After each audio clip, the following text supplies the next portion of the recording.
now. Just hold on a second. We have nobody listening. Great. Weird. People should get on soon. Yeah. Shoot, I should let Adagio know. Okay, we're live. Good evening, ladies and gentlemen. Welcome to the South-Afrifur podcast here at 8 o'clock CAT. That's Central South African time. And, what's it? 2 p.m.? No, what am I talking about? What am I talking about at all? It's 1:30 EST and 7:30 CEAT. Yeah, we're going a little bit half an hour early because Tempo had a previous arrangement actually with his parents and family and people and Right, we're sending my cousin off to Austria for her exchange student stuff, and so they've changed it on me so many times that we were not able to start this at a normal hour. yeah. Or So I have one. Yeah. So anyway, so we have Tempo and we've got Slate joining us this evening. Hello. Slate. Oh. Yeah, no, he said hi. Oh, was it Slate that said hi? Yeah. And then obviously we have Scratch and Unpru also with me today as well, with us today, with everyone today. Hello. So, Yes. you may notice, dear listeners, that Slate and I sound very similar, and that is because I am from North Dakota and he is from Canada. Do you say A in North Dakota? We say lots of things like that. Do you say sorry a lot as well? Yeah, we say sorry more than we should in a lot of contexts. Okay, so it's higher than normal Canadians. Wait. What did Cajun call a beanie? A toque. A toque. Do you say a toque? Like peregrine. Oh, I don't know. I don't know what else you'd call it. It's just the name of the hat. Yeah, I mean would call they've it- got a toque store. Right. We don't. I wouldn't call it a toque from here. I would call it a beanie. A beanie. All right, a beanie is a kind of toque that there's not as much of it. Yeah. It kind of sits on top. Like it sits on top of your head and doesn't really cling to. Like doesn't really like wrap around at all. Yeah, I think I know what you mean. Kyle wears a toque. Stan wears a beanie. Yeah, but then Yeah, again, like- Kyle is also like, what's it? No, it's not Kyle. Is it? It is Kyle. Kyle Yeah, is the Jew. Kyle wears a toque because his parents are Canadian or something like that. No, Oh, only Kyle. his brother is an adopted Canadian. Yes, his brother's adopted Canadian. Specifically, the eyes and the fact that his head moves while he talks. Oh, you're talking about South Park. I thought you were talking about Kyle Gold. No. I was like, That's funny. We call him Kiel. yeah. Oh yeah, he doesn't. He calls himself Kyle. Huh. That's interesting. Yeah, I know. It's interesting. He's on the I would internet, never- which means you can't just spell the name normally. Right, like God forbid you just spell something like Slate or Tempo and say it the way you'd think you'd say it. We can call Slate like Slutter. And, Latte, latte. or Slatte. He's like a kind of coffee drink. Is that like a slutty latte? Oh, I'm like, And then Tempo. What? Tempo. Tempo? Tempo. Tipotento. or like part of it silent. just like I drop an M or something. Right. Tipo. Tiempo. Oh. Tiempo. Que tiempo. Que tiempo es. Or no, that's not even how they say it. They would say like que hora es. So when I took Spanish class, I was at the top of my class in like everything but pronunciation, because my professors were always frustrated that I would say everything. I had two modes of speaking Spanish, and I always tried to let my professor choose, because I either say it like que tiempo, like what, and that means like what time. You'd be like, or I say it like que tiempo, which is how Spanish works. Wow. And so, because they're always like, donde es un Triscuit? That Would you is like a long Triscuit leg cracker? crack. That doesn't work. I wish I could delete that. That sounds more like French. The accent. Slate can figure out French for you. Oh yeah. Well, I speak Canadian French. It's not quite the same. You know, you What is you the go to difference? France. Near as I can tell, it's where you pronounce it. Like, the French, it's all in the back of the throat. And like, around here, it's more Quebecois French, which is kind of in the nose. Okay. I think I broke it. I think I broke the pop-out chat. I'm sorry, guys. Oh, no. So are we talking to no one now, or what? No. I typed in a link that is massively long at this point. Did you copy the link after you started playing the game? Copy it out of Skype. Yeah, I just did that. Okay. I've changed it so that you can show people specific passages. That's why the links are long. Okay. But anyway, yeah, so to go back to Spanish for a bit, it's fascinating though, like the difference between Slate is actually like the Canada's only like this far away. Like I am on the border. I have driven to Canada many times. It is like an afternoon's drive away, and no one there speaks Spanish.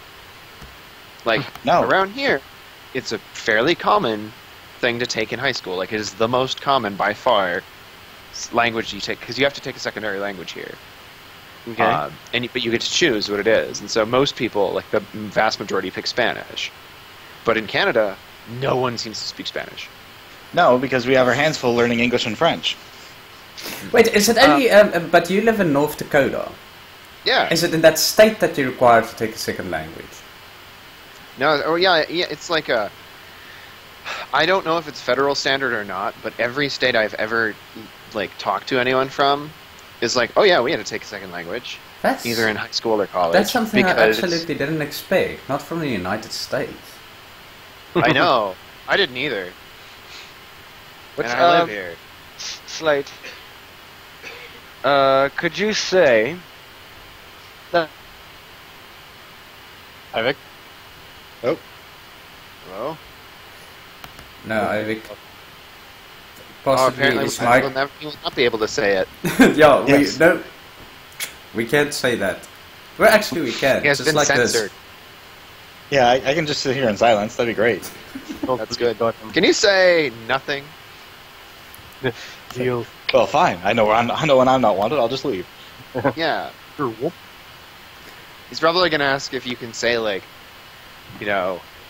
welcome to South-Afrifur's podcast. I think his mic broke because his connection didn't drop out. Hello? Yes, hello. Yes. Okay. Hello. Yeah, we got Bloody you. hell. Yay! Okay. So, I was talking to my linguistics students about this. I said that practically anything in French sounds sexy. Could you just for the rest of the fur's sake, could you possibly say something along the lines of, the door is open, could you please close it? All right. Sorry. I haven't really spoken French since high school. To Google Translate. Yeah. No, it would be La porte est ouverte. Veuillez fermer, s'il vous plaît. Oh, See, look, listen to how sexy that is. You instant just bonus. told me to close the door, and I would really want to do it right now. Yeah, French is... Jeez. we also had, a choice of languages, but ours, well, at least in our school, it was between German and Xhosa. Yeah, but you had to take English and Afrikaans at school. Oh yeah. It was forced upon you. You couldn't choose what your second language... well, you could choose the way it's around, your second language and your first language, but you had to take English and Afrikaans. I was terrible in both. Not English and Afrikaans, but I was terrible at German and Xhosa. I still remember getting shitted out by the German teacher the one day that I gave the wrong answer. Lol.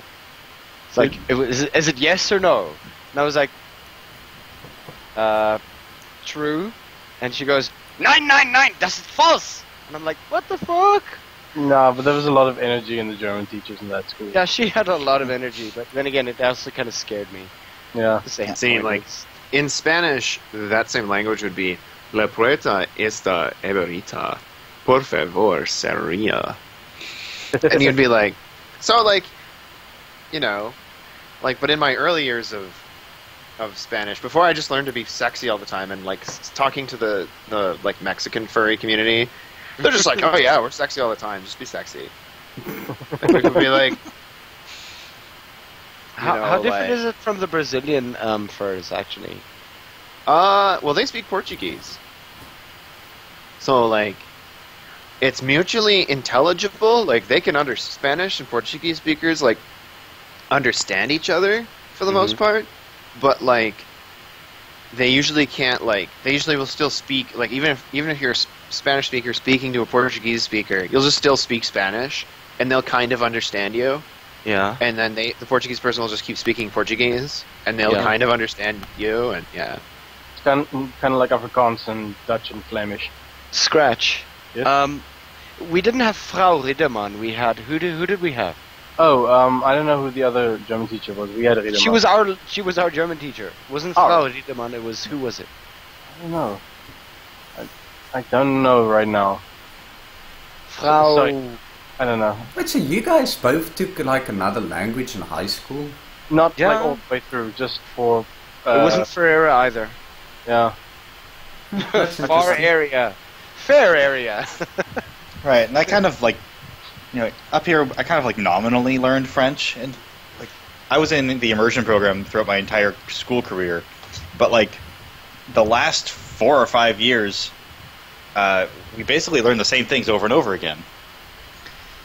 Because what happened was, like, the kids who had not begun, the kids who hadn't started off learning French, who had, elected to start later, or who, I guess whose parents had elected to have them start later, were suddenly joining the French immersion program, and they sucked. And they couldn't do anything, and so we had to go back to basics, and it just completely derailed everything. Yeah, but it's not easy just adopting a language that you don't hear constantly every day. Yeah, no. It's learning a new language. It's better to learn a language when you actually live among people that actually speak that language.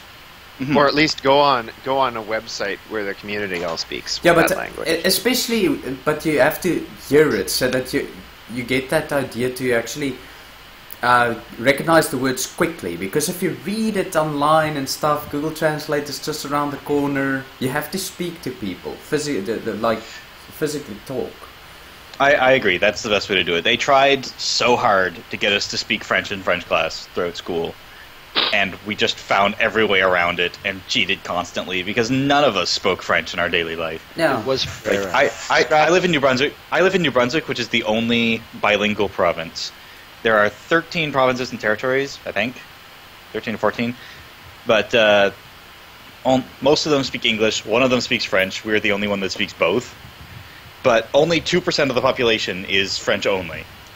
And so you just never run into somebody to whom you can't communicate without speaking English or French. Well, our main, one of our main languages here is Afrikaans, which is obviously, it's like a modernized Dutch language. But the fun thing with it is if you know it, right, you can understand a couple of European languages, like Flemish, Belgium, and Dutch, and a little bit of German is even hinted in there. Yep.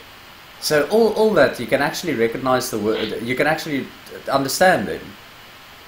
That's actually a cool thing, but never try to... Dutch and Flemish you can actually talk to them, but never try to write it, because their way of freaking sentence structure is completely weird. Yeah, Afrikaans is still like one of the very few languages, I think, that uses double negatives. Like, you have to close off a negative sentence with another, like, not. Really? Yes. Yeah. Huh. Interesting. Yeah, and every language I've ever studied, it's like two negatives is a positive. Yeah. Like, yeah. But, Afrikaans is also one of the world's newest languages.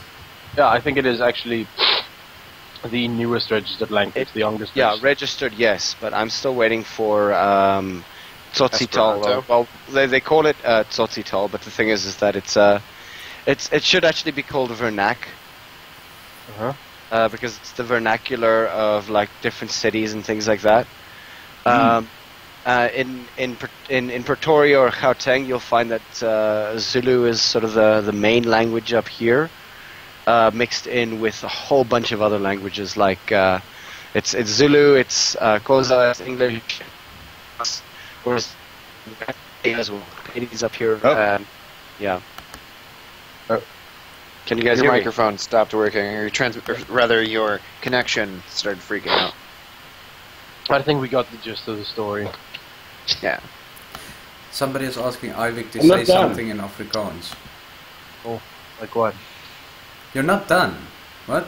Afrikaans praat nie. No, actually I can. Ek kan so 'n bietjie Afrikaans praat. Ek is what the hell would you call a furry in Afrikaans?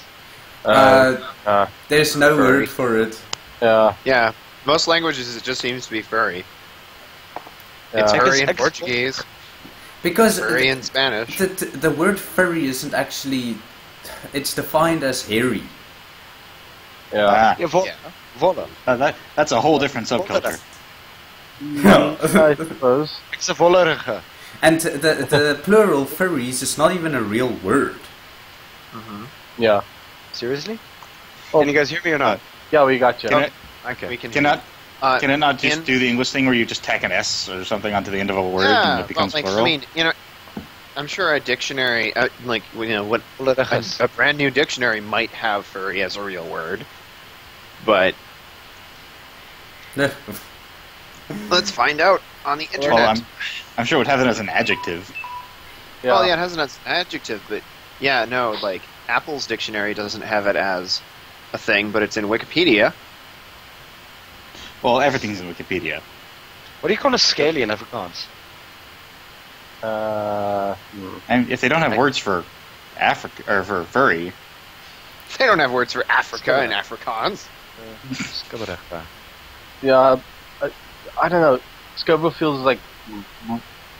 It sounds like you got a scab. It feels like that's specifically referencing like fish scales. So we should talk about the interactive fiction that Slate and I have been working on, Yes, we do. Yes. because that is multicultural as well. Yeah. Because Like- otherwise we're going to talk in language the whole evening. Wait, Yeah. Even though it's fun. I like weird It shit is languages. Yeah, like so, Afrikaans, which is pretty much like that. Okay, interactive fiction. Go. so Yes. I'm trying to remember how much we told you guys and your listeners about it last time. You kind of mentioned But- about the character and how the character was being built and everything like that, and why, etc., etc. But Mhm. not necessarily about like the programming behind it, nor the sort of like main. Well, I mean, maybe we can just refresh people on the premise and the character and who to Sure. play. So it's Right. a children's book. That's an Did you guys have those choose your own adventure books? Mm-hmm. Yes. Yeah. So when did those come out for you, by the way? Were those like the 90s or the 80s or something? I was actually in America at the time of like at sort of the semi-peak, the 1993, 1994, 95, 96, 97. That was when I was reading like Choose Your Own Adventures like a mad boss. Yeah. I think it was roughly the same time here as well. yeah, that sounds about when they were big here. Like Yeah. most of the Goosebumps ones. Yeah. Right. And so it's that same format, but there's a program called Twine that lets you just build them as websites. It makes an HTML5 file that has pictures and fonts and sounds and whatever you want in there. And you, it's actually pretty simple to use the basic Mhm. features of Twine, but yeah. the advanced features are a real pain. Like we had to bring in an actual like HTML programmer, like an actual Right, like- website designer to fix things for us. And we can't decide if it was like if the program was made for artists and isn't designed to be so technical, or if it was designed for technical people and artists were just meant to like, like use the Suck it up and defaults learn code. yeah, or like use the defaults and not touch anything that the big boys were supposed to touch. Because when I teach a class on interactive fiction and I use Twine, I tell them how to make a link, and I tell them how to put an image there, and that's it. And I go, you can do other stuff, but it is not required for this class. So it's just like And Twine 101. yeah, and so then if they, inevitably they want to do more stuff, and I just say, sure, here's the wiki, go learn how to do it, but I don't require it of the students because, it is not a programming class, it is a literature class. And so, so Twine, we needed, Slate and I had been banding back and forth this vague idea for years of a sci-fi setting that's somewhat akin to The Ship Who Sang. Do you guys know that one? Old sci-fi book? No. The Ship Who Sang. Never heard of it. Who is it by? It's like Ursula Le Guin or Anne McCaffrey, right? Slate? Yeah, I think Yeah, so. it's Anne- Well, what happened was Tempo wrote a short story years ago. Like, I don't even think you published it anywhere. I think it was just for even school, was it? No, it was just me messing around.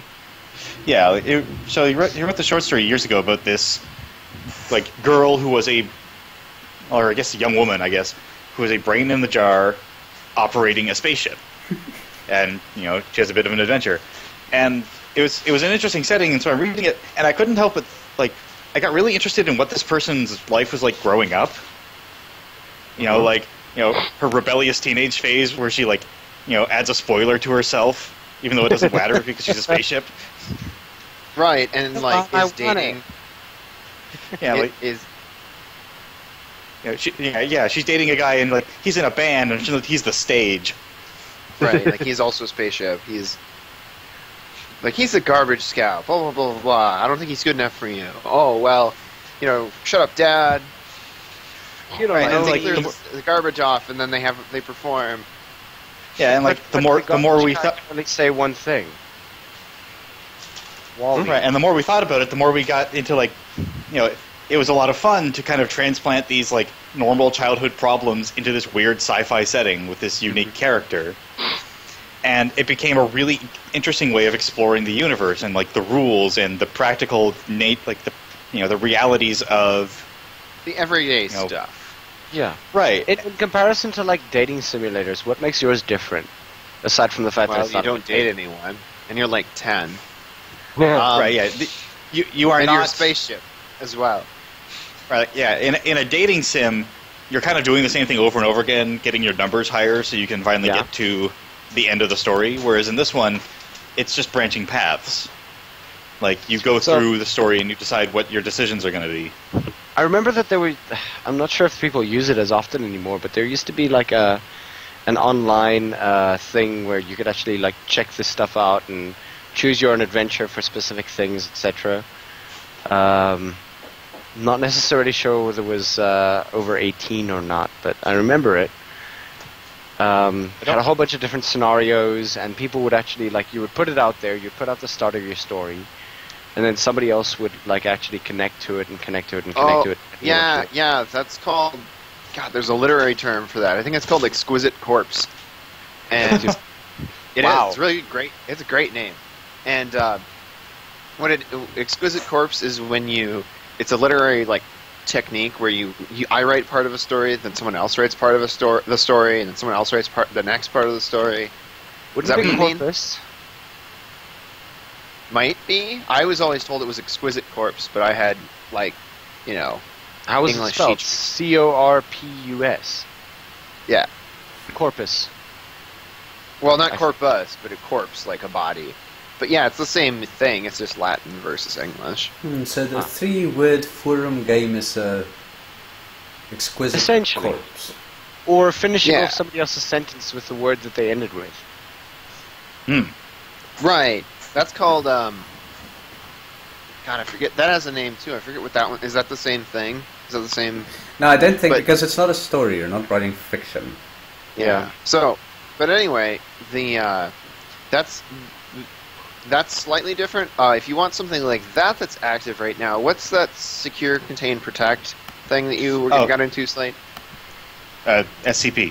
I think it's scpproject.com, and it's basically the premise is that there is this organization that locates and identifies and studies like weird Creepy things that are things. happening. Yeah, usually Supernatural. dangerous, and like And they it- keep and them in a this is their bunker. wiki. Yeah, and it is just a wiki. Like anybody can go in and edit it, and like the community self-polices to keep everything kind of feeling the same. But that's kind of the only requirement.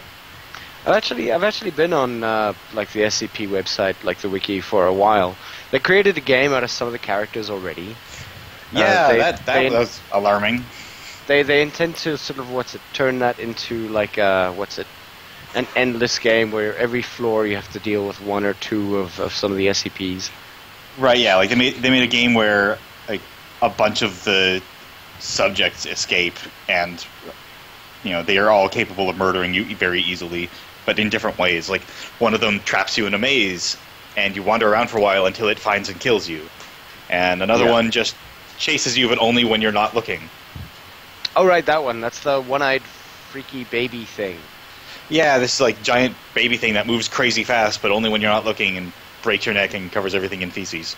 Yeah, That's I didn't charming. realize the feces thing. I've never seen the feces thing happen. Okay. If Well, you something say- to look forward to. Yeah, feces. Best thing to look Yeah, forward. wow. Or there's, So there's anyway, like, back to there's- our game. Our game is actually not about feces much at all. Good. And Good. It would So- make this discussion go in a better direction. Yeah. And so, our game, you play as this child who, as an infant, there was some sort of accident that's never spelled out, that she had to have her brain transferred to a life support machine, and normally they would have grown her another human body. Like they would have. It's far enough in the future they could just clone you the pieces you need. Well, but she became so good at and so fond of being a spaceship that Okay, but is she in your thing? It's gonna also be a spaceship, just like the fiction novel, The Ship We Sang. yes, Also the same concept. Okay, yeah, the term we use is shipfolk, it's basically and so like she is a brain in a jar plugged into a robotic body that happens to be in the shape of a spaceship. basically anthropomorphizing a spaceship. Basically, yeah. Okay. and so There's Uh, actually very little furry in the thing. oh, there's more furry than Slate was expecting. It's true. Like there are talking dolphins. There's a talking police dog. Because they both have like genetic enhancements, and like they have like speech synthesizers and whatever, rocket packs. And then there's also an AI who helps you, who takes the form of, you decide that you decide that it should take the form of a dog butler because you're 10 years old. Yeah. And you can name it Barkley. That's a good name. That's worth considering. Yeah. Barkley. Right. I don't know. What do you think of that one, Slade? Currently, the That's name not is bad. Bruno. We'll consider it. It will be discussed. Alright. We'll make sure we give you credit. Which one of you came up with that, so you don't fight about it later? Probably Scratch. Scratch. Yeah. So anyway, but basically, you go through a day. The first part is just you go through a day in the life of this little girl, and so you hover out of bed, and you go get ready, and you install breakfast from a little little juice box looking thing, and you go to school and meet up with your friend, and you have to deal with the bully at school who is a jerk. She dumps pudding. She dumps a bowl of pudding in your access panel at one point, and you have to decide if you're gonna get in a fight with her or plan terrible revenge against her or tell a teacher or what. Right, and so it's actually been a lot of fun to take these everyday kid problems and extrapolate them into the far future. Like, dealing with being different, dealing with, jerks at school. But are all the kids like this now? No, just a tiny small subset of the population, only 2 in the story. Yeah. And so, and they're only together because they're both this way. Like, her family moved to have someone else her age around who is a spaceship, so they could, like, be friends. Okay. And, like... Go ahead. Like, how many of the characters are actually, like, ship folk? Is it a like, sizable It would be portion the of equivalent of, like, how many people in our society are, like... Oh, I don't even In want to say, wheelchairs. like, quadriplegic.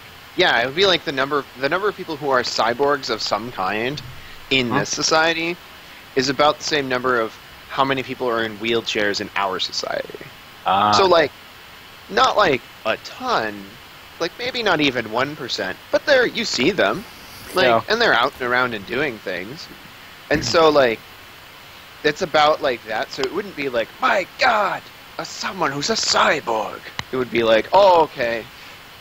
Well, that's only that's only the, like, crazy cyborgs like Allison, like these, brain in a jar and a robot body. Whereas, like, minor cybernetics are actually a lot more common.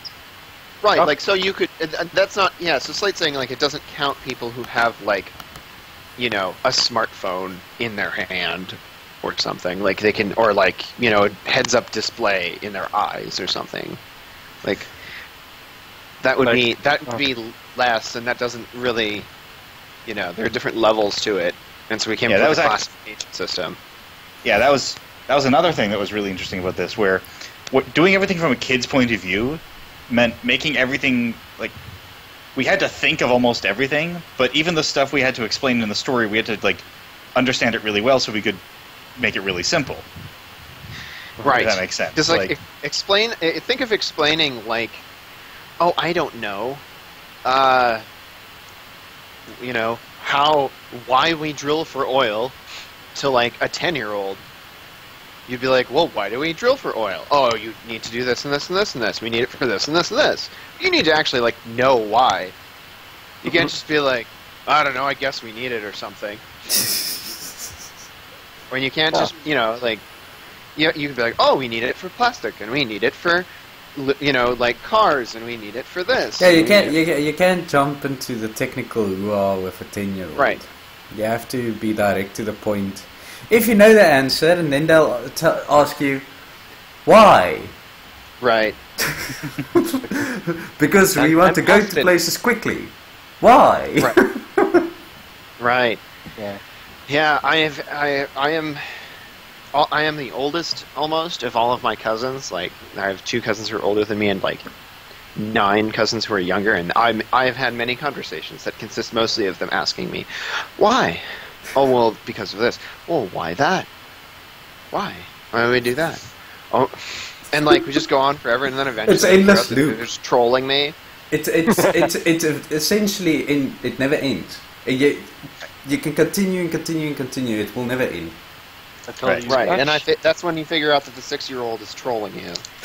And Scratch. Yo. If you think about that one Dylan Moran thing where it's like, what are the spaces in between a comb called?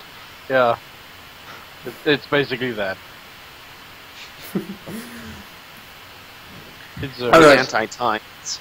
So, okay, so the spaceship thing. Let's get back on the story. I'm thinking of the design of the character as well. What type of bully, if it's a kid, would take on a spaceship? A dump truck. Spaceship. No, a ship. Social bully. Like, you know how, like, not all bullies are just like, I'm gonna hit you. A lot, they're like, I'm gonna make fun of you. Yeah. Kind of bully.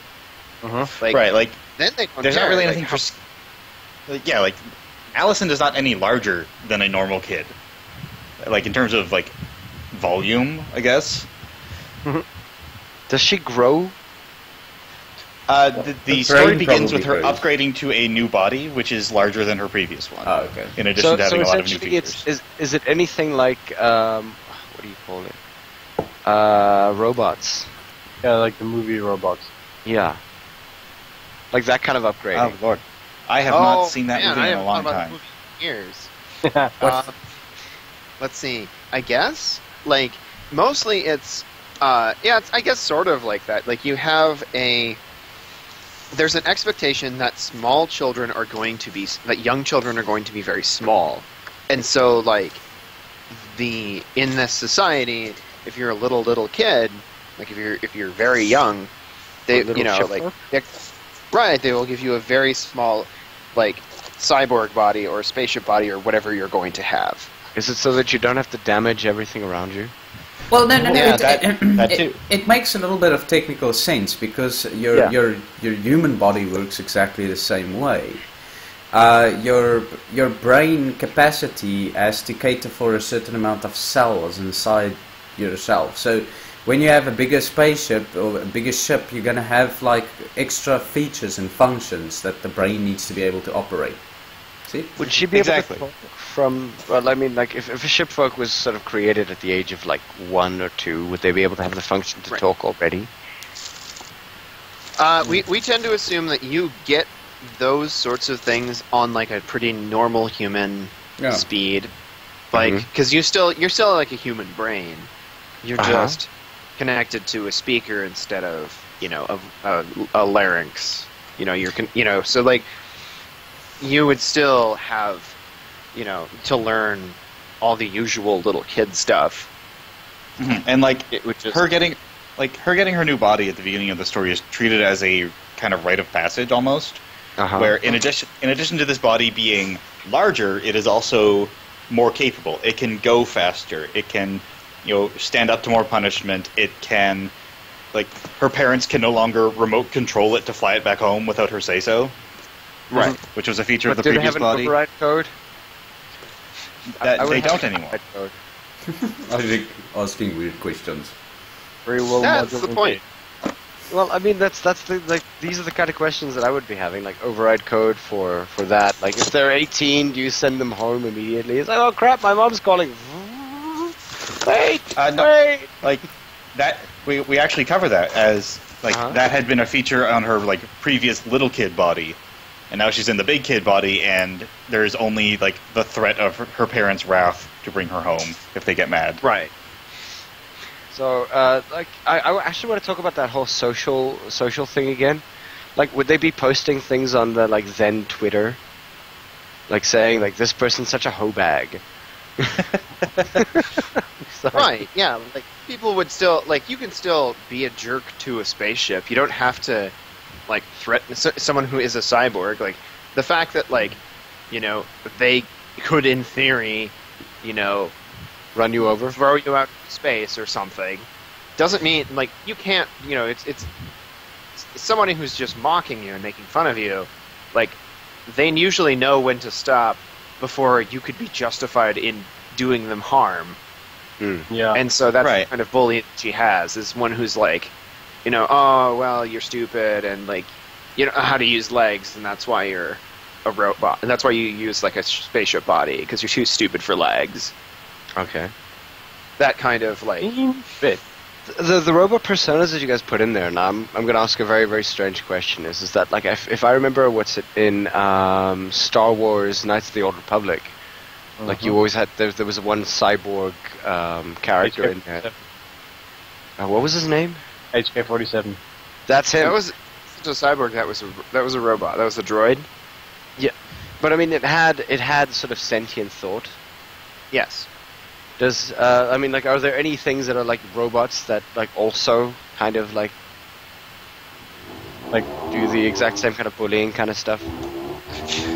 I don't think there are any bully. I think anyone who makes a bully bot is being very irresponsible. Portal 2. Portal. Yeah, Portal and Portal 2. Yeah, the story contains artificial intelligences, but they are very not human. Okay. Like, Right, they're not designed to act like humans. They're designed to but act that like robot butlers. yeah, that would be actually a really bad barrier to make in a game or something like that. Is actually you have cyborgs, and then you're going to have complete artificial intelligence, and how to make that exact distinction between the two. well, Tempo has actually been doing a lot of collaborating with what is it, Tempo? The Machine Intelligence Institute? Like, he's gotten Machine scientists on Intelligence board. Research Institute, yeah. Those We've got actual AI that- scientists helping us. Wow. Yeah, and Big so, like, project then, again. right, like, yeah, these are not, like, the AIs in the setting are not just, people who happen to be comprised of computers. They are Because fundamentally different from people. if you look at AI used normally as like a type of advisor or something like that in a video game, most of the time, or actually all the time, it's practically actually a character with that is more human than anything else. Look at Right, yeah, like, look at Portal, there- look at there will- Wheatley, look at the what's his name, Wheatley. Gladys. Yeah, like, there will be no, like, AI striving to become more human plotline in Shipfolk. That is that's not how they are built. That's not what they prioritize. They are kind of like a race of butlers, Yeah. where they want to be helpful and to assist humans in reaching their potential both in the short and long term. Like, that is what they were created to do. And so even though they are functionally everywhere and control huge amounts of the society, they don't really have any interest in being rulers. Or even being humans. Like, they're not like Data. Yeah, but it's not always that they want to take over. If you take Halo, for example, Cortana was good AI. Windows But- freaking 10. But even Cortana was like an imprint of a person. Yeah. Right. In the game's lore, Cortana is like based upon a brain scan of a human. And that's why she has like emotions and stuff. That's fair enough. Because if you're making so, like a device that's supposed to, direct traffic, you don't want it to have a bunch of emotions. Yeah. Like, you don't want it to have like a bad day. That's what I always say. Is Oh, why shit, would you, I why would made you that crash happen. why would you build Oh. AI that actually What a has world. our most the worst fucking features? But Like, the AIs in Shipfolk. Say it Sorry. no, What's happening? you can continue. Yeah, no, the AIs in Shipfolk, even though we were writing this before the movie came out, they are a lot more like Baymax from Big Hero 6. Yeah, Like, okay, yeah, that they- makes... Yeah, like, they have a job to do, they want to be good at the job, they don't really have feelings about it. Like, They just have a They're goal. yeah. Like, you don't need to have feelings to have a goal. And so, like, I mean, yeah. yeah, and No? so they're a bit like Baymax. Like Baymax, and like the cool thing about Baymax is that he's a great example of a robot that is never going to like crack and like kill everyone. Like there's never like, oh no, it turns out he wanted to be human and now he's turned me inside out and he's wearing me like a meat suit. Like, no, that's never going to happen because he doesn't actually want that. Right. He just wants or you to the be opposite satisfied with where your care. or the opposite where, like, he can't be a worthwhile character unless he is like striving to become human and installing emotion chips and Right, like Data. All right, just one thing, and then I actually want to hear the rest of the thing because we're actually keeping you guys stuck on this topic now. Yeah. Okay. Just one I more mean, thing. we are meant to ask questions. As Yeah. the cyborgs now that we're referring to, we know the two ships in the school that is going to be the brains in the ship. But obviously there's the universe that you're describing, there's going to be like more cyborg things, like cyborg, maybe even like something completely else, or is it just Oh, yeah, brains like- and ships? Well, no, like, like- you can also like there in the game.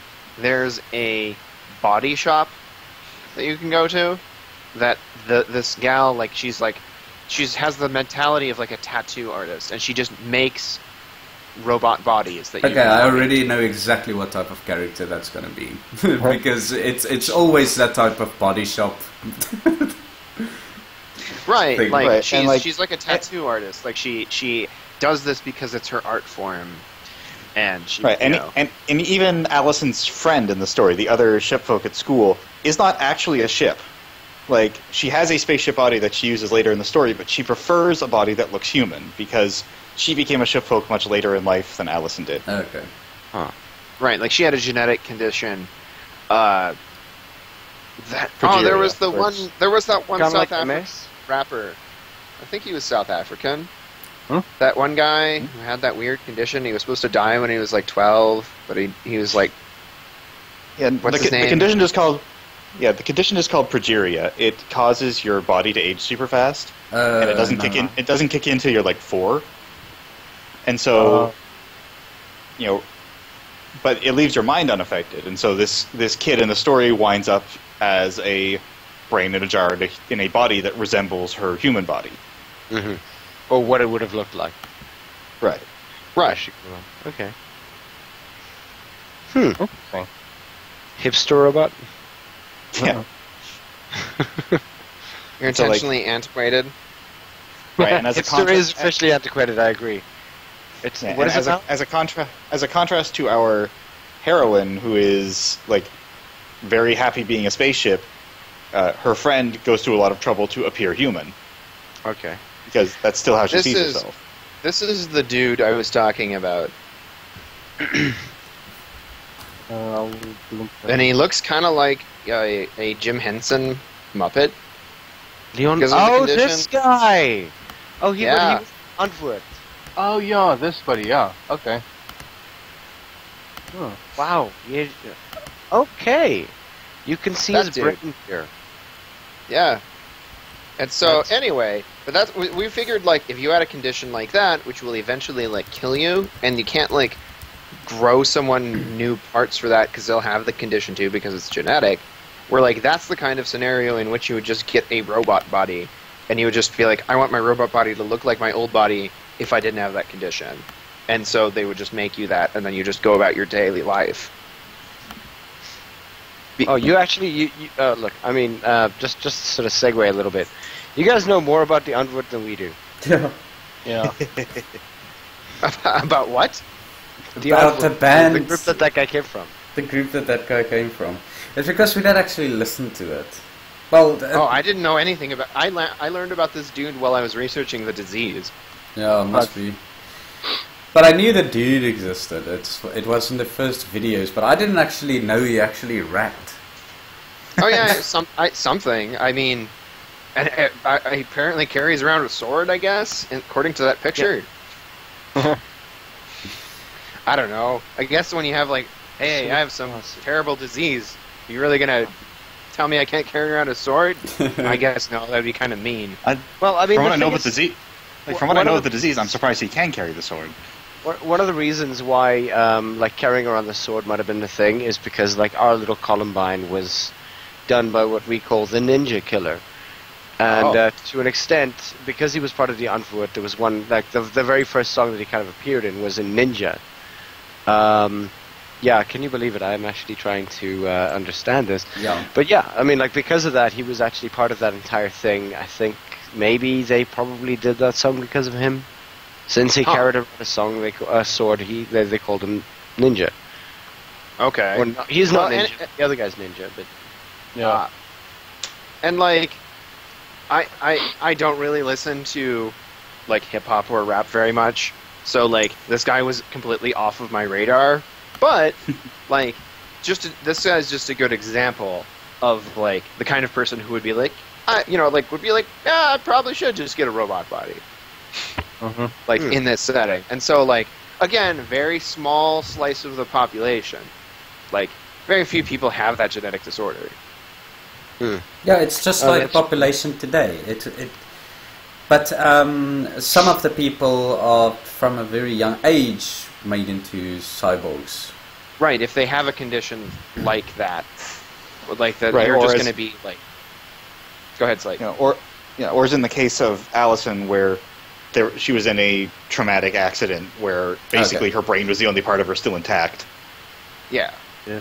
Like, and in that, we decided that in that scenario, like, in this sci-fi setting, they can get you in life support way faster than they can grow you a new body. And so by putting you in, like, this life support thing, they're like, okay, well, you're here, like, we'll figure out what we're going to do with you after we've made sure that your brain's not going to immediately die. Right, and then And so- they wouldn't have been able to grow a new body anyway because like her body would have been growing too fast, and so they would have had to wait until she was like 4, until she was kind of settled down enough to get a new body, and by then she was just used to it. Right, and rather and than spending 2 or 3 years learning to use her new body, she would just stay as Ship. yeah. And, like, in the game, like, if you read it, she's like, it's awesome to be a spaceship, because when I was 10, I would have totally thought it was awesome to be a spaceship. Mhm. And so that's kind of where this all came from, is we sat down and went, if we were 10 years old... Yeah, that would be awesome. What is one of the things that I would have loved to be? Right, I want to be this. I want to be a dinosaur. I want to be this. Like, okay, whatever, sure. And so, yeah. Nice. And so the book is currently text-wise, like, pretty much complete. We're thinking we have begun planning for a sequel. Uh-huh. I'm going to be presenting it to Ball State University in Indianapolis on the 8th of next month. So I'm going to Skype into them and like do a talk about interactive fiction for their interactive fiction class. And they're going to have played through this game. It will be a signed reading. Like it will be on the syllabus. And Well, I do happen to have a request then. yes, Do you have snippets ready for that? snippets. Yeah. Is the whole like- thing available wholesale, or are there parts that we can... Oh no, they're going to. I'm giving it to them tomorrow Mhm. to read, and then they're going to have. They're supposed to have played it. All the students are supposed to have played it by the 8th. Okay. So when I come in and talk about it, they will go, "Oh, I remember that part." Oh, okay. Right, and as far if you were talking about like code snippets, then Tempo's also giving them the The source like code. We're Yeah, actually source not. code. I wasn't talking about that. I was just talking about like like a little insight or anything along the lines of that. Like how would your speech be going? Oh, well, so basically, like, I would just talk about how interactive fiction is like, Choose Your Own Adventures, essentially, are, like, the same design theory that you use when you do, like, Mass Effect.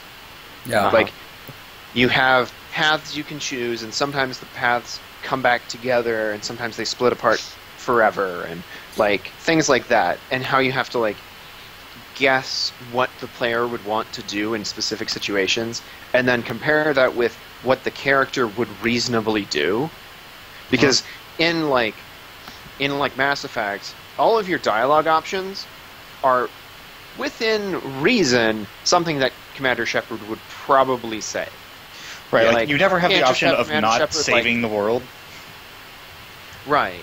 There's no option for I'm gonna go open a bakery in Mass Effect. Like, Yeah. it's not something Commander Shepard would reasonably go do.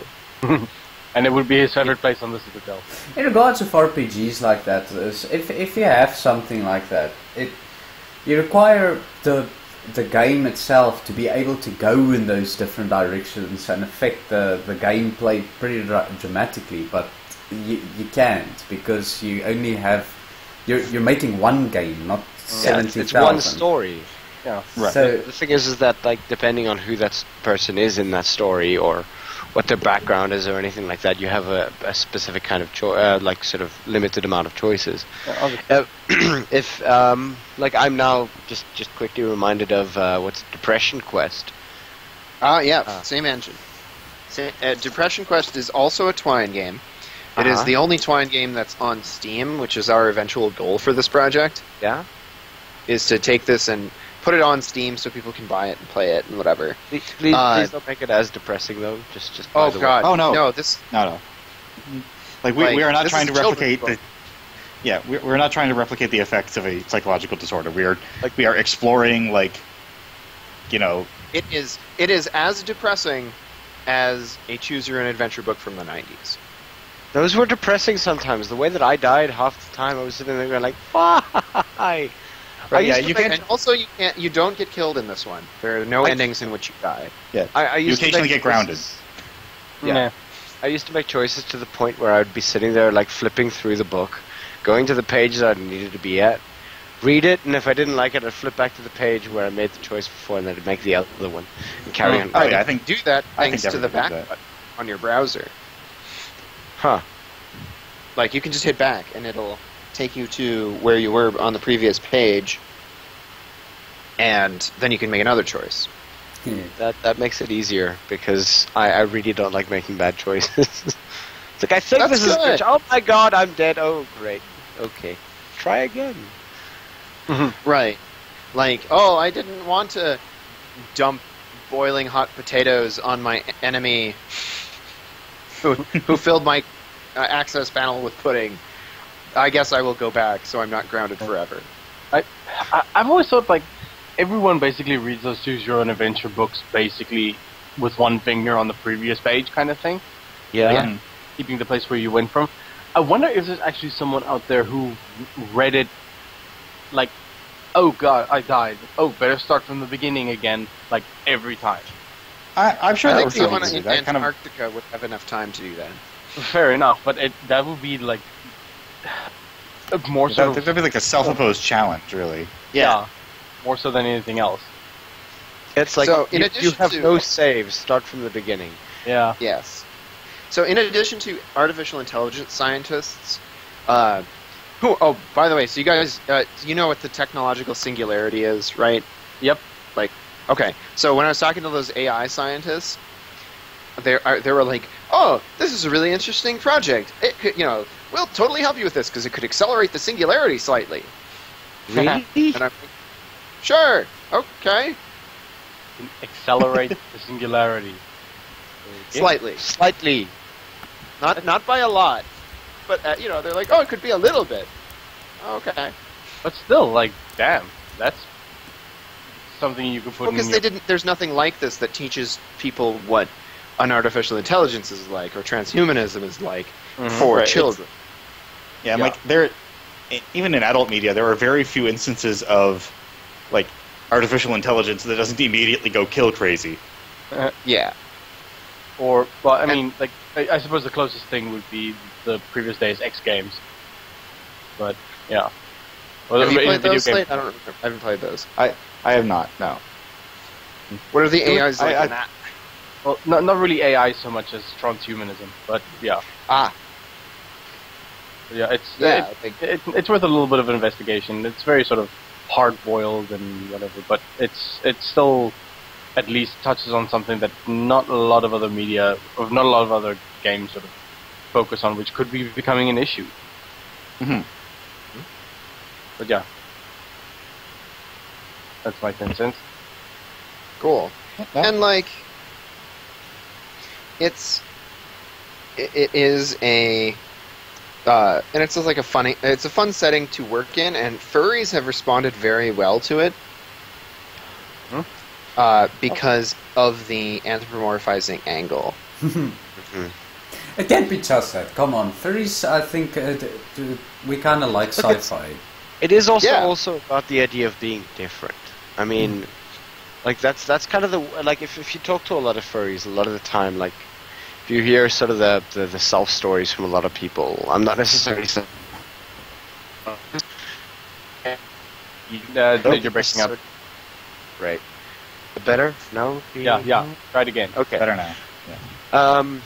I was saying that, like, not all furries are like this, but the thing is that, like, the sort of a general norm is that a lot of us didn't necessarily find a way to fit into society in the way that society wanted us to fit in. And I mean, I'm pretty sure that a lot of us sort of feel like that. And being sort of different, you join what we could. It's not even about being like, you know, better than or whatever. That I've joined some sort of group. It's that, you know, somebody understands you to that kind of extent. And I guess that, like, maybe with the shipfolk and with our character here, you'd be looking at people sort of identifying with the idea that, you know, you are quintessentially different from everybody else around you. And in doing so, there's a lot that needs to be sort of worked through. Right, and furries do identify with that. Like, they really like it. And another group that, I've had some, like, transgender people go, oh, this book really speaks to me. I really like this idea that, you know, I am different, but that's, you know, okay, and, you know, everyone can be, you know, it's all about finding who you want to be, and, you know, they're like, they've really liked it, as have, like, there was a feminist gaming blog that was very excited about it, and I have the interview here. Here it is. Frequency? When they are looking at anything that you're making, you have to be careful, buddy. I don't know. She seems quite like happy about it. It depends on what it is. Is it a feminist or is it an idiot? Well, she's a feminist. She is a feminist game reviewer. Okay, that sounds more professional, but you get, like I said, there's all this social justice warrior stuff. Jeez. Well, yeah, but that's the same way people talk about furries. Like, yeah, but you get the idiots in the furry fandom as well. You get them as well. Look, feminism, as Totem actually rightfully put out, feminism is a very, very broad term. I mean, you can call yourself a feminist, and you can become a feminazi, or you could be a you can call yourself a fur and become a Nazi fur. Or you can call yourself a fur and become a complete weirdo. Yeah. Which is where we're at. I mean, like, I completely agree with Totem here, because the thing is that quintessentially I'm also a feminist. My mom, actually, when I was like 13 or 14, for goodness knows why, at one point said, Ivic, well, she didn't call me Ivic, she called me by my real name, but, you know, she said, Ivic, you are like a humanist. And I was kind of sitting there going, like, what the hell is a humanist? After a while, I kind of realized that, you know what, I stand for all people's rights to as much as I possibly can. And that kind of, like, eventually I kind of grew into that term, and I'm actually using that term a lot more often. Although when it comes to, like, specifying, I use feminist when I'm speaking about, like, female, or the entire idea that not even female, it's about, like, maybe even men who are gender different and things like that. Feminism can also count for them, because essentially when you talk about feminism, you're talking about people who act in some form of what we would call feminine way. And that counts for people like that as well, and I agree with this completely. It's a big issue of mine, because, like, this past week I've been talking about rape in my classrooms, because it's necessary. It's wonderful to talk about. Bloody love it. And, like, and so anyway, it's been very interesting to have have there be multiple angles beyond even just the furry angle that make people want to read this story. No, definitely. It's and so, I mean, like, the thing is that even gamers, it doesn't matter who the hell you are. At some point you're going to feel like you're out. And frankly, I think that's about 70% of the population now anyway. It's weird. 70% of the population, in my count at least, at some point in their life, not even some point in their life, but throughout their life, feels that there is something missing, or there is something that they can't connect to. Right. And so it's very, like, it speaks to people's, like, we are all, you know, we all feel like we are isolated sometimes. We all feel like we're different, and that no one else has ever had the problems that we have right now, and, like, it's a very human experience. And so it's interesting to have people come and say, oh, well, I identify with this. I'm glad that you have this in your literature. So, but yeah, and so that's great. Like, and honestly, like I've had people. It's not just this story, but like furry literature in general. Like when you replace all the humans in a story with animals, it's kind of like making everyone a cartoon character or something. You can just make it say, oh, well, I'm not thinking about this person as from this ethnic group, from this country, from whatever. You're thinking about them as, oh, this is a rabbit, but I feel like how this rabbit feels, and therefore the story is more meaningful to me. Mm-hmm. You wouldn't have the same,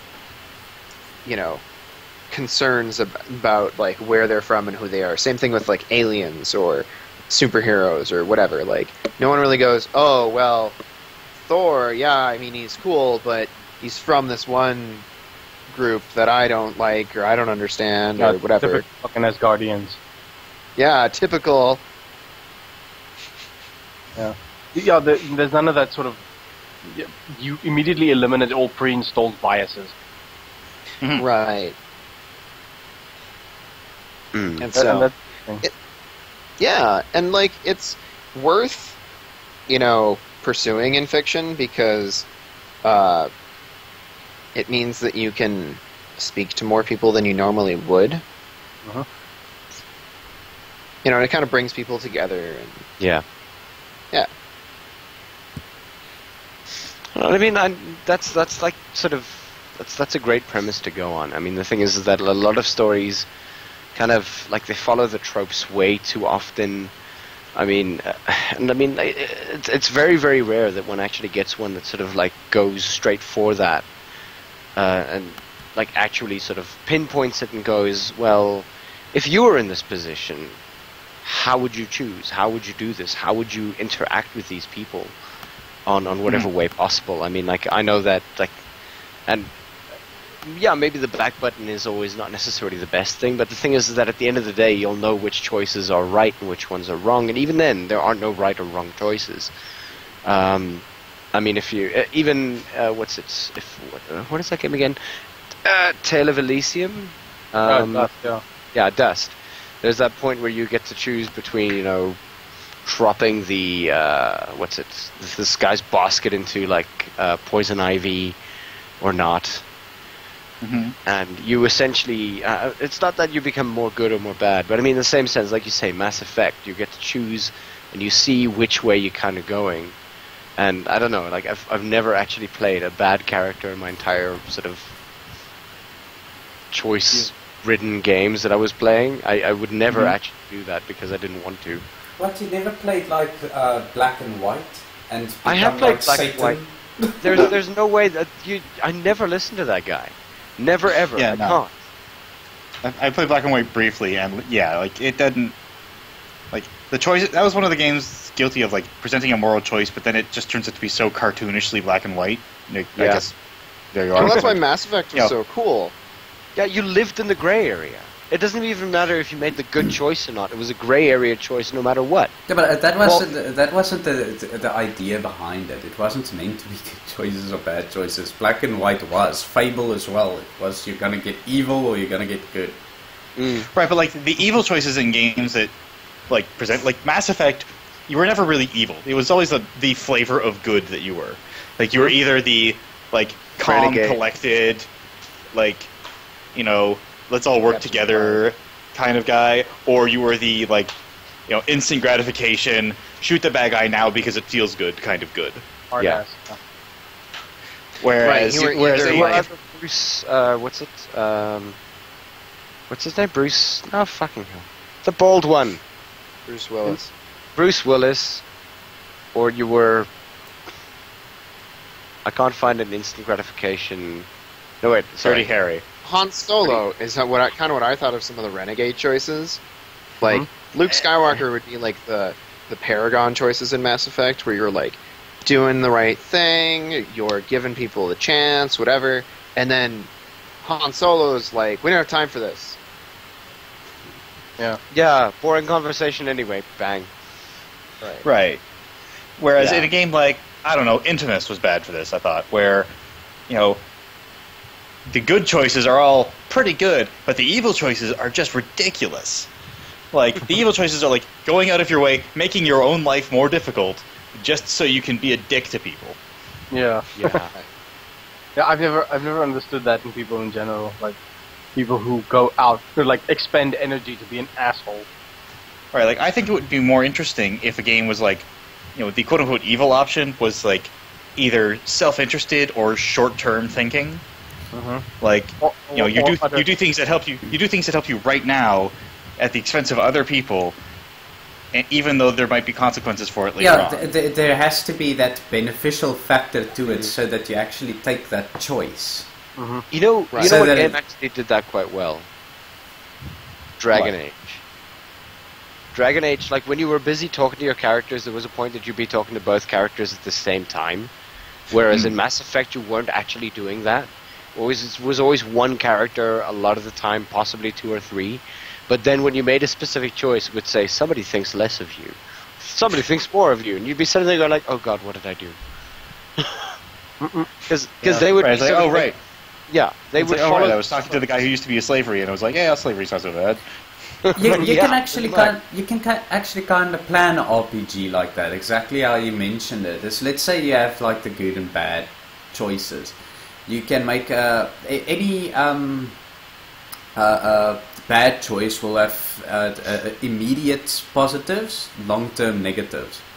Any good choice will have immediate negatives, long-term positives. Yeah, well, What, like 2 years down the line, they're gonna... No. In the game, I mean, it's how the Right, like story 10 years flows. later, someone comes up and kicks you in the leg. Ah! How the story flows, so that you want to do the shit thing, but you know it's gonna fuck it up for you later on. You understand what I mean? Remember that there was a lot like that was what Mass Effect did. Like, I mean, throughout the 3 episodes that they had so far, every single choice that you made throughout the first, second, and third game, or first and second game, influenced what you were at the beginning of the third one. And you could Right, change and that any way possible, but the thing is that it would make it more difficult for you to Right, get from one to the other. Sorry, carry on. And I always found that so gratifying about the Mass Effect games, where like, hey, it's that guy I saved at the beginning of the first game, and he just showed up halfway through the third game and saved my life. All right. Yeah. yeah. Yeah. Or they don't die later on. Right. I still think, like, when it comes to choice in games, I always want to bring up The Walking Dead, Telltale. Yes. Oh, God. The way they approached, making choices in that game was just amazing. Very textbook. So... Oh, jeez. Yeah, but that is also still. Oh, and Life is Strange as well. I haven't played Life is Strange yet. I hear it's good. You need to play it. It's awesome. That's still a thing that, like I said, it's still open for development as people are getting better and better at doing it. But then there's the other type of completely hallway based video game as well, right? That is like almost therapeutic in its cinematics. It's more like watching a movie than it's playing a game. Mhm. And those are fun as well. I fucking love Half-Life. Oh yeah, no, I'm not. There's no like single perfect way to do a video game. It's just I much like movies. I'm always like, well, you shouldn't be afraid to make a movie in an interesting new way. You want to have as many tools available to you as possible. No, exactly. I mean, it's obviously like the sort of the tools you use will eventually depend on your skill set and what the needs are of the project. I mean, doing something like the Shipfolk game in Unity would be absolutely stupid. Like, there are so many cheaper and easier tools for that. Mm-hmm. Like, especially when Go ahead. Sorry, go ahead. I was just saying, like, especially when this is all we're doing with it. This is it is an interactive story whereas if we were doing like a game where you are flying around, then we wouldn't do that in Twine. That'd be crazy. Yeah, exactly. You have to know. You can tell that we're from North Dakota and Canada because we just apologize to each other for apologizing. That's very true. It's a little bit funny. Yeah. I mean, like, as Tony was saying, and I mean, there's a little conversation we're having going on here. I mean, like if you look at Life is Strange as well as Scratch, that you mentioned, Oh, The Walking Dead. Last of Us. No, What? The Last of Us as well, and The Walking Dead. But I mean, if you look at those three games, like they're really, really depressing because the thing is that is just how it happens. Like, I mean, at the end of the day, it's not like, oh, you made a bad choice, or I'm going to save you later. I mean, like I've watched a couple of playthroughs with some of the people in, especially like The Last of Us, and in definitely The Walking Dead, and my goodness me, I was just sitting there and I was like, you get this sort of feeling that, you know, you're making the right choice now, be it good or renegade or whatever, and you kind of sit there going like, I hope that this isn't going to bite me in the ass later. And the worst thing is that it doesn't matter if your choice was good or bad. You literally regret little bits of it anyway. Yeah. And that's what I hate about it. Well, that's just good storytelling. Where that is like, great storytelling. There is no like universally good option in a lot of scenarios. Usually, some of them, even in games like The Walking Dead, there are things that totally do work out. Until the like, very there's end. the occasional choice that is actually the right choice, and it's okay. And that's good too, because that's like in a horror movie where they open the door and there isn't the monster there, and you're like, oh, okay. And you walk in and there he is in the closet. Oh god. Yeah. Yeah. But I mean, like, the thing is that like life is unfortunately relatively depressing a lot of the way. I mean, nobody has it all their way all the time, and that's something that is it's not necessarily entertaining, but in that same sense, it's the reason why we watch reality TV. Yeah. Because things are just not going to go your way a lot of the time. And you're going to be upset about it, and watching people get upset about it. Truman Show put it out right in the 1990s, and it was exactly right. That was exactly how a movie and how life is sort of semi-portrayed nowadays. It's just that Truman Show is far more accurate to how real life is. Everybody is watching you and on the TV on the TV show. You don't know? Can you know? Can you really know? Yeah. This is actually all the Truman Show to capture you. Oh, I think you're paranoid. No. I'm joking. I had to do Truman Show twice while I was at university. Once while like teaching it, and the other one while like actually being there and watching the movie. I have a very big soft spot for it, and every other English lecturer in my department, like, they tune me for it. It's like, I go, no, when you guys want to do film study, do Truman Show. And they're like, wait, why? Dude, seriously, do Truman Show. Yeah. But yeah, it's a good movie. I enjoyed the Truman Show, and I think it works on a lot of levels. It works on that you know, that weird, like, I have always suspected that my life is more than what it appears kind of way, and like, you know, there are many, and then it also works on the, like, you know, oh man, I really, you know, I want there to be like some sort of plan and not have my whole life just kind of be random, and you know, this is all happening for a reason. Yeah. Yeah, that makes a lot of sense. For a small amount of time, like playing a game like this, you're kind of playing God, because you're making these choices for somebody, and that should be a game. Where you're playing God, isn't that black and white? No. Where you are playing a character, you've literally taken control of that character, and no matter what that character says or thinks, you make that choice for them, irrespective of what they want to do. Yeah, but I think the main idea is they want you to be that character, not take control. But imagine that though, just for a couple of seconds. Stuff like the Stanley Parable does that, but kind of in reverse. Like, yeah, it gives you a set narrative, and then it just sort of, it doesn't enforce you staying with it. Yeah, but it tunes you shit for going in a different direction. Up until the point is that it kills you. Right, until the point where the narrator just gets tired of your crap. Yeah. It's like, alright, fine. You want a new game? Here's a new game. There's choice. Yeah. But, yeah, I mean, like, that is sort of flipped on its head. But I mean, just imagine the narrator was the character itself. That's like meta as fuck. Talking as taking control about taking control over a character. Have you guys see that? I'm gonna find that YouTube video where this guy was like playing some zombie first-person shooter thing, but he's on like a live stream, and the people. Oh yeah, the people tell him what to do. And then FPS on chat roulette.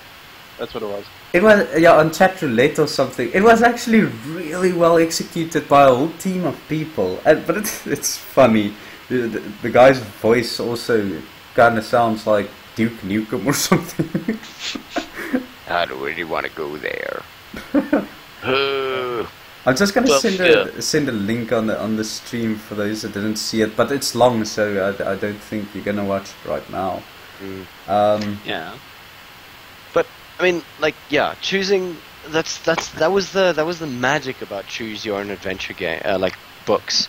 And the thing is, it's probably a reason why a lot of us actually went into RPGs in the first place, because you got to interact with those people. You had to make choices, and a lot of the time you couldn't really go back. I mean, you had a save game, but the thing is that sometimes your save game was beyond like 2 hours of actual play, and you'd have to sit there and you'd have to go, well, I agree with my choices. I have no choice. And that's the thing. That was the appeal to it half the time. I mean, the only reason why we went back is because we really didn't want to make the wrong choice. And I mean, essentially, that like speaks to the human sort of element on a line that I think everybody can actually agree with.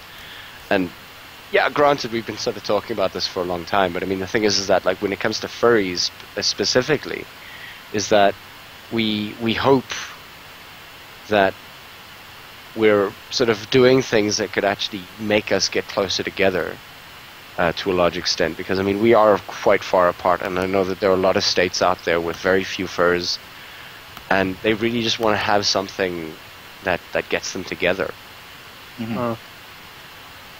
It's a human thing. I mean, essentially, this could necessarily be sort of in my own specific sort of seeing on it, is that we are people, and people like society, and people like being able to socialize.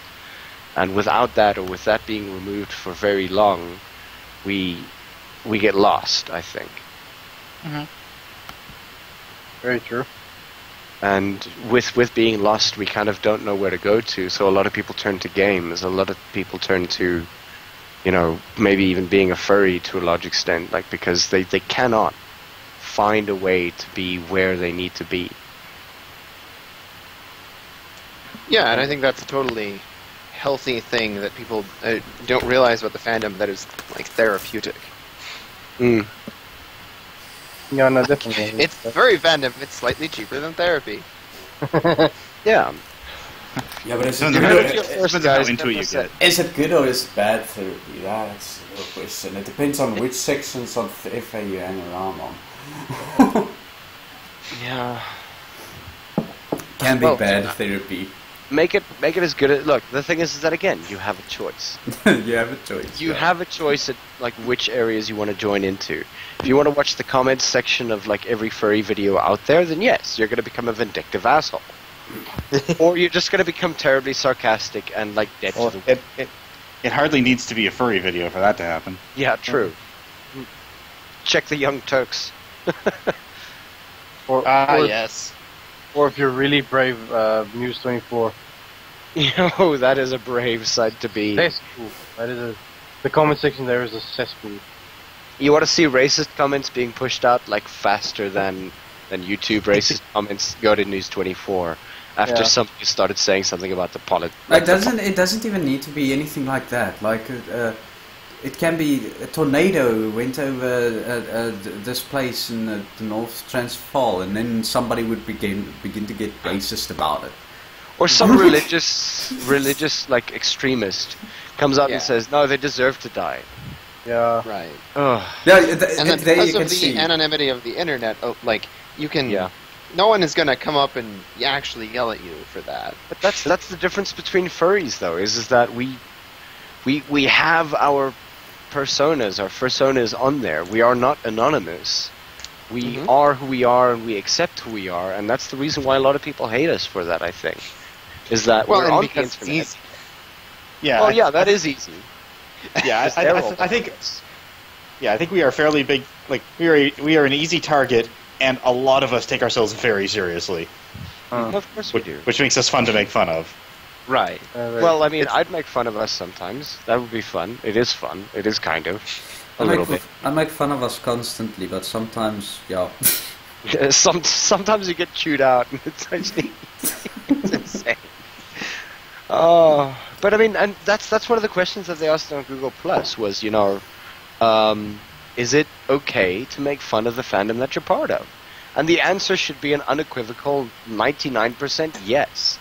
Yeah. Oh yeah, like Without making fun of like groups like that, you get extremists, and because of those who can't think about themselves in anything but the most serious terms ever. Mm. and like this is a fandom where, like, we all enjoy the thought of people who are also animals. Like, Yeah. it's weird. So if it's not inherently comical, right, then why is there people that have an issue when somebody says something fun? Think about it. A fandom of cartoon animals, Mm-hmm. right? Right. So we're fans of cartoon animals. Uh-huh. So when somebody says something funny, everybody loses their sense of humor.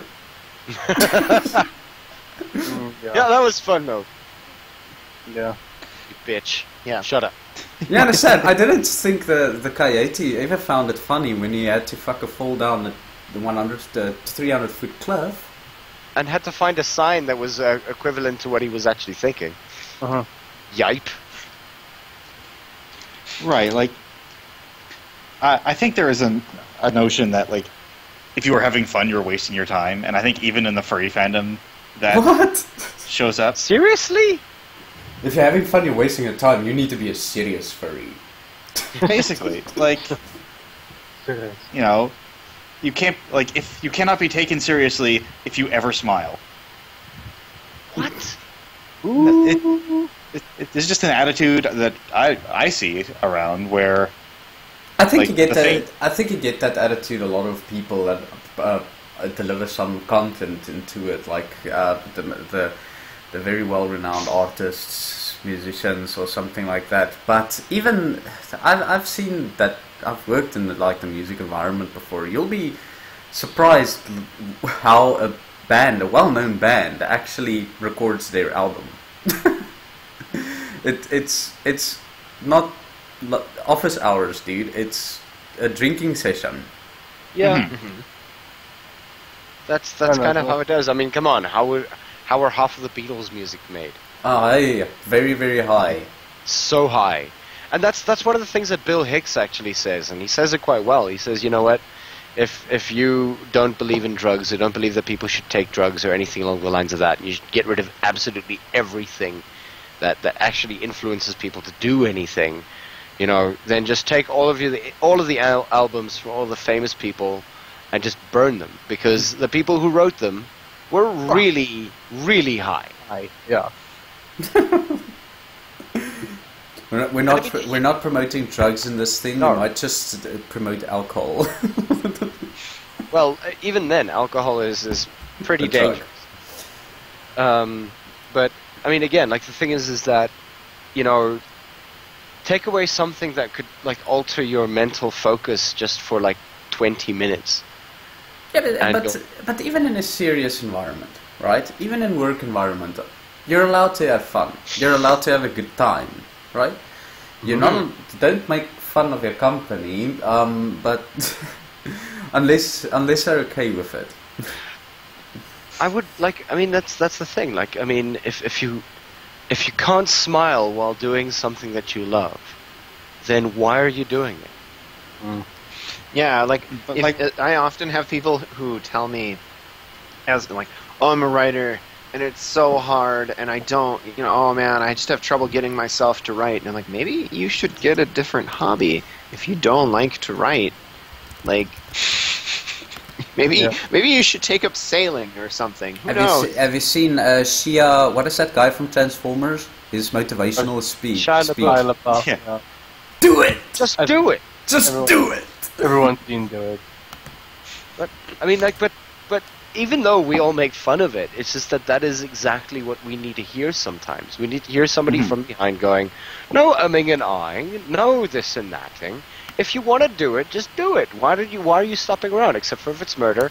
Just, don't do that. Important caveat. Yeah, there's like a few places where that is not particularly good advice. Like, But did you guys watch Two's comedy show at Anthrocon this year? I've seen a whole bunch of his videos. They actually posted it on YouTube. Yeah, but this year's one. Did you see that one? I was watching a couple of his, yeah. Where he says like the issue with furries is that we have no butts. Yeah, there are no butts. The literal butts. I've seen some butts. The literal butts. I've seen some nice butts. No, but what he means is that we never use the word butt. Yeah.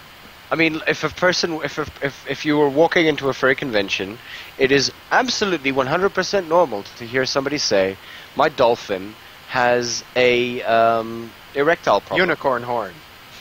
Or unicorn horn. Oh, I that's think a narwhal. Narwhal. Yeah. It's like, no, I'm not a narwhal. OC, do not steal. No, the butts is this.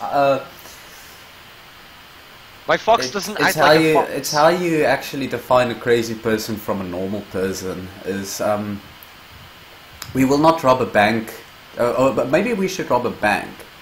But if we do that, then we get shot or whatnot. Crazy person. Maybe we should rob a bank, and that's where it ends. Right there it goes, that's where the bank robbery starts. The next day you're on the news shooting at cops and whatnot. Now furries are the same. It's like that is what Two says. Go on. We just said that we shouldn't do drugs. I mean, seriously. No. Yes, we are the same because. Like, don't do drugs. It will interfere with your ability to rob banks. Maybe I should dress up in a huge animal costume and hug random people on the street. Yeah. There's no but that. There's no but. But if you do that, then people are gonna think you're crazy. But at least you're dressed in a big animal suit. The anonymity actually comes in there. It's like they're not gonna go, "Oh my God, it's that guy. Stay very, very far away from him." They're gonna go, "OMG, best hug ever." Yeah, something like that. I just got hugged by a mascot for one. Whatever you're selling, I am buying. Right, did you guys get to see the Nordic FuzzCon's hug box? No. I remember you mentioned, or you posted that to me. I just never was able to Yeah. see it because my internet's a bit off. Really? It's only a 5-second animated GIF or something. Or Yeah, even so. Find it. I'll find another link for you. Here's the direct No, link. I got it. It's just that I've got it. I'm on a completely different PC. My other PC is a bit weird at the moment. Let me see. Are we posting it on... Yeah, let's post it on the chat as well. Okay, you're posting it there, no problem. Cool. Okay, so does it move? Yeah, you click on it. It needs to move. Goddamn internet.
Hello, sorry about that.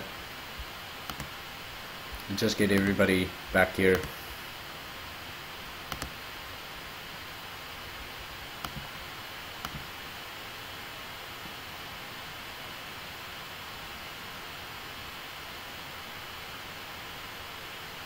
So did everybody get dropped? Yeah, it seemed like it. Yeah, I'm hosting the call. No, my internet went offline for a couple of seconds. I don't know why. And we back. Yeah, we're back. Hi. We're back on. Yeah, but I don't know what the hell that was. Welcome to my internet. Well, South Africa. But yeah, you do realize one of these days, like, the South African, like, CIA is going to knock on our doors and go, you guys have been, complaining about the internet for so long. Not to mention the fact that our internet, that bill or that whatever constitutional thing is coming out at some point to protect the children. Yeah. We need to check the sound, guys. Okay, hold on a second. Getting there. I hate this stupid thing. It resets all the volumes and everything when it goes down. Damn it. There we go. Talk. Better? Hello? Okay. Cool. Should be better. Cool. Where were we? Oh yeah, the hug box. The hug box is awesome. I just checked it out. It's epic. I need a hug box. Yeah, but yeah, you talk about internet. People gonna freaking come to my house. They can do that. They're going to be able to soon. They won't be able to find me because Google Maps will crash on their phones because the damn internet isn't working. Nice. Yeah, true. Okay. But yeah, we are actually running a little bit late. We can probably go through the Pawdcast if you guys want to ask some questions on the group. What am I talking? On the site itself, maybe ask Tempo and Slate about where they want to go with their entire project. I know that we kind of asked as many questions as we could. If you guys have anything extra that you might want to talk about, I think we covered most of it. It's really just from what our goal with this project, or my goal anyway, is to put out a sci-fi book that's in a lot of ways different from what I've been seeing a lot of, which is a kid's book that is has a lot of grounding in science, because a lot of children's sci-fi is basically magic. Right, where you don't need to know about how gravity works. It just does. Or right. You don't need to know how spaceships work. They just do. Yeah. Yeah. That's very cool. Another thing that this was intended to accomplish was we are gearing up towards an actual novel about Allison as an adult, and this has been a really invaluable method of world building for that. Oh yeah, I totally recommend it for anyone who's trying to build an in-depth world. Because if you can build a Twine game, you know that world pretty well. Because there's so many going through what is essentially a few days in the life of a person just kind of living in this world requires you answering a lot of questions about it. Right, where do you eat? Where do you sleep? Yeah. What do you talk about with people? I know, that's very true. In every setting, you have to do everything. When you have a game unlike something like GTA, which is obviously like that, but when you have a type of environment, whether it's in science fiction novels or video games or a film or whatnot, you're going to have to actually sort of design that type of world. What is going on? I think I just lost everybody.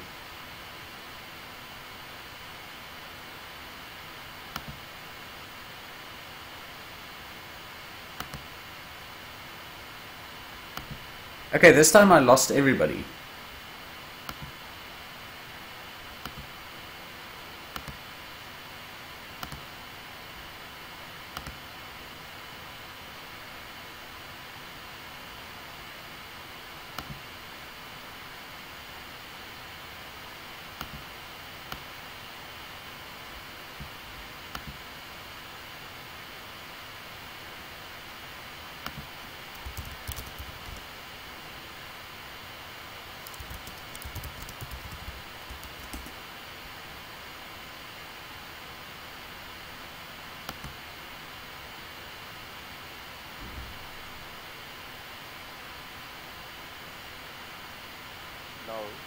What the hell? My internet is fine. Somebody else is dropping out. Or who is hosting this call? Maybe you're just getting kicked. But anyway, so we kind of came to a decision on group. This is pretty much a very good indication that, like, you know, It's time. podcast is ending. Just one thing. I have one question.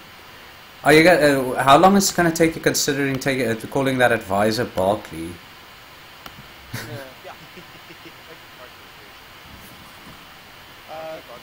Well, consider it. Check it with the name that you have and think about it. The problem is that Twine is really bad about finding a place. Yeah.